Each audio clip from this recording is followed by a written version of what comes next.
দুঃখ প্রকাশ করছি। এটাকেও মনে করছে একটা হাসি ঠাট্টার বিষয়।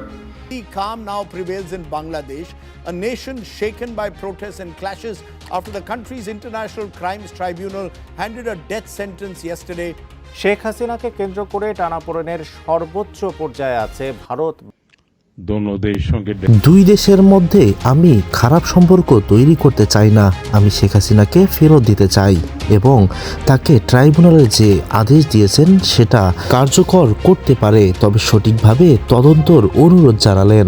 দর্শক, নরেন্দ্র মোদী যে ভয় পাবেন এটা কিন্তু আমরা আগের থেকে আজ করতে পারছি, কেননা শেখ হাসিনা যে পজিশনে গেছে এবং ডক্টর ইউনূস যে পরিমাণ পদক্ষেপ গ্রহণ করেছেন আন্তর্জাতিকভাবে, তো শেখ হাসিনাকে ফেরত দিতে তিনি উদ্গ্রীব হবেনই এবং শেষ পর্যন্ত ডক্টর ইউনূসের পা ধরে বলবেন যে ঠিক আছে আপনার শেখ হাসিনাকে নিয়ে যান।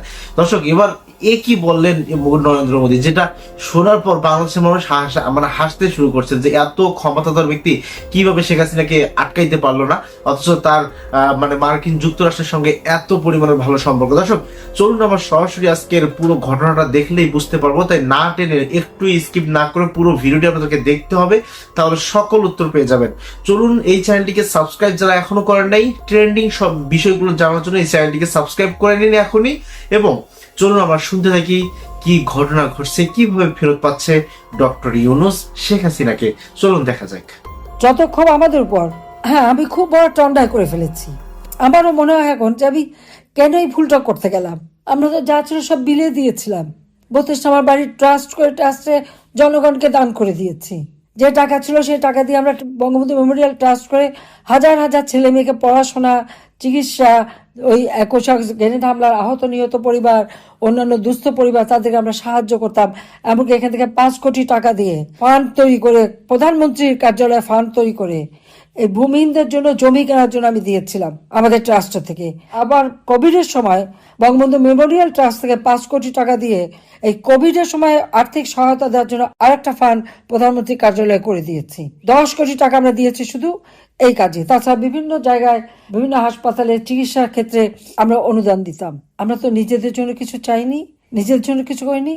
এই শেষে এসে কেন এই 10 কাঠা জমি আমরা কিনতে গেলাম, আর আমার বাচ্চাগুলির বিরুদ্ধে, সব কাটার বিরুদ্ধে মামলা। এমনকি টিউলিপ, তার তো জমিও নেয়নি। সে ব্রিটিশ এমপি, এটা তো বাই বার্থ ব্রিটিশ নাগরিক, ওখানে তাদের জন্ম। সে 3 বারের এমপি, সে মন্ত্রী পরিষদের সদস্য, মিথ্যা অপবাদ দিল। তার সাহস আছে, সে ভলেন্টারিলি রিজাইন করে বলল প্রাইম মিনিস্টারকে যে আপনি তদন্ত করেন। তারা তদন্ত করে কিছুই পায়নি তার নামে, এবং সেটা তারা বললো। অথচ তাকে শাস্তি দেয় ব্রিটিশ নাগরিক, ব্রিটিশ এমপি, তাকে শাস্তি দেয় বাংলাদেশের কোর্ট। একটা দেশের সাথে ভালো সম্পর্ক রাখতে পারে না একটা দেশের সরকার, যেখানে এখন রানিং তারা গভর্নমেন্ট, তাদের একজন মন্ত্রী বা এমপিকে অপমান করলে বাংলাদেশের অবস্থানটা কোথায় থাকে চিন্তা করতে পারেন? সেটা নিয়ে চিন্তা আছে তা না। ওই বঙ্গবন্ধুর 2 মেয়েকে মারতে পারেনি, এখন তাদের 2জনের কথা সন্তানদেরকে শেষ করো। আসলে ওরা তো চায় নাই জমি, এই জন্য তাদের কোনো আবেদনপত্র নাই। কিন্তু রাজুকের এই আইনেই আছে সরকার প্রধান হিসেবে যে কাউকে আমি জমি দিতে পারি, এটা যে সবাই পারে, এবং অতীতেও দিয়েছে সবাই। ওই 81 সালে বিএনপি গভর্নমেন্ট জিয়া মরার পরে খালেদা জিয়াকেও গুলশানে বাড়ি দিয়েছিল। আবার দেখলাম সেদিন ইউনূসও তার হাতে একটা রেজিস্ট্রেশন ধরিয়ে দিল বাড়ি দিয়ে। তো এরকম বহু সম্পত্তি অনেকেরই নেওয়া আছে, কিন্তু আমারই ভুল, আমি তাদের, ওরা নেবে না, কেউ নেবে না। তবু আমি বললাম যে একটা নেও, ঠিক আছে, কত কাজে লাগানো যাবে, আমরা অটিস্টিকদের জন্য একটা কিছু করতে পারবো এখানে। আর আজকে তার জন্য প্রত্যেকের বিরুদ্ধে মামলা, যারা 7 বছরের কারাদণ্ড, তার গেছে 5 বছর, আর আমার তো কত হলো এখন, বোধহয় 26 বছর হয়ে গেছে। আর তার আগে দিল মৃত্যুদণ্ড। কেন? খুন করেছে তাই। কাকে খুন করলাম?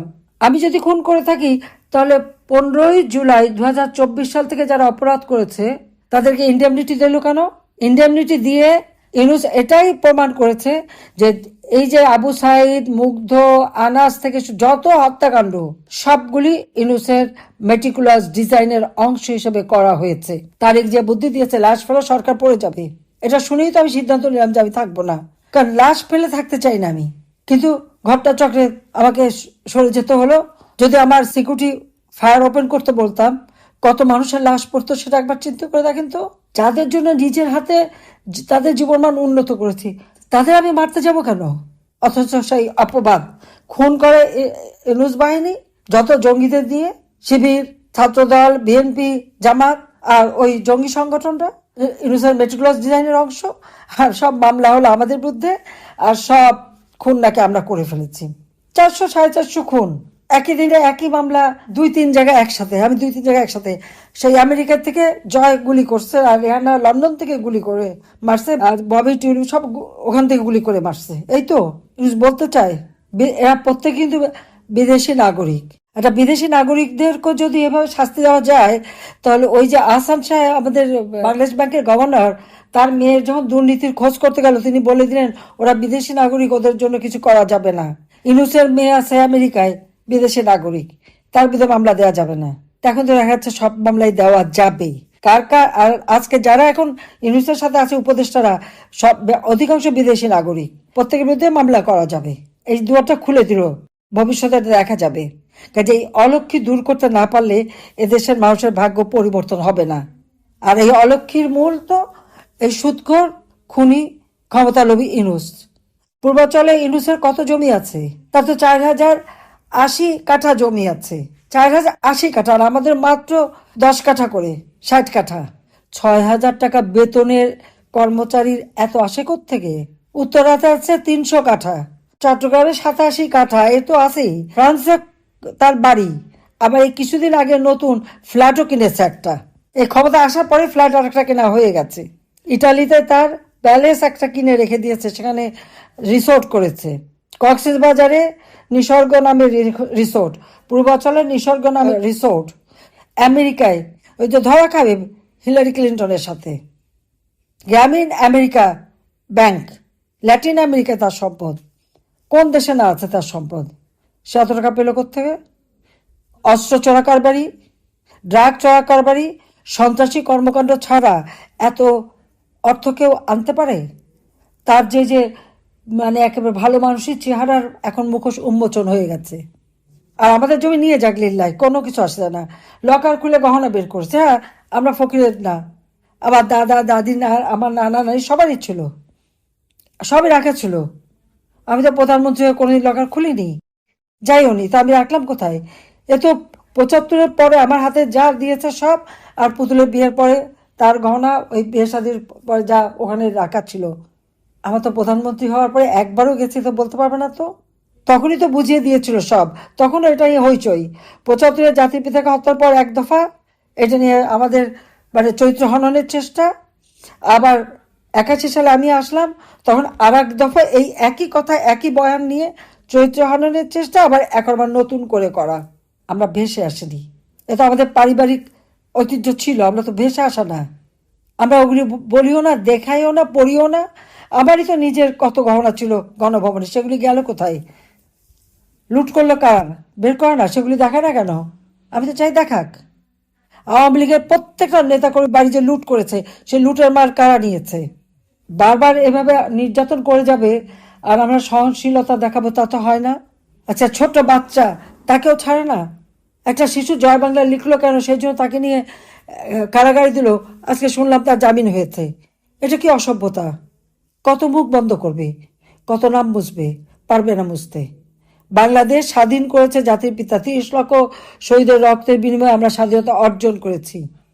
বাংলাদেশের মানুষের জীবন মান আবার উন্নত করব, আবার বিশ্বসভায় বাংলাদেশ তার সম্মান ফিরে পাবে। লাখো শহীদের রক্ত বৃথা যেতে পারে না। আর এবারে আমাদের যত নেতাকর্মীকে হত্যা করেছে, নির্যাতন করেছে, পায়ে পায়ে হিসাব নেওয়া হবে এবার। কাজে সবাই সেইভাবেই আপনাদের প্রস্তুত হতে হবে। আর এখনো ভয় করার সময় নাই, এখন সকলকে রুখে দাঁড়াতে হবে। সেই যার যা কিছু আছে তাই নিয়ে এখন মোকাবেলা করতে হবে।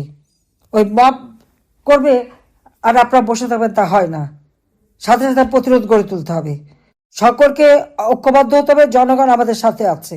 তো যে কৃষকরা আজকে সার পায় না, তার সাহায্য কেঁদে মরতেছে, কই আওয়ামী লীগ থাকতে তো কোনদিন কাঁদতে হয়নি?